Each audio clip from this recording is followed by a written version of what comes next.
Okay, so here's a lure that I made last night. I posted a picture, didn't get to download a video that I had made because it would not upload.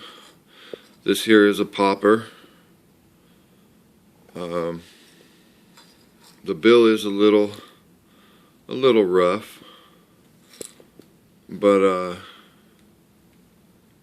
that's my first print. It does have rattles in it. Just a little something I printed up to try down at the lake. Again,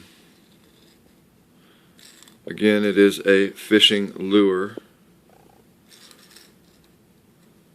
Yes, I know it looks like other things, but it is a popper. The bass love them. It is a good color, red head, white body.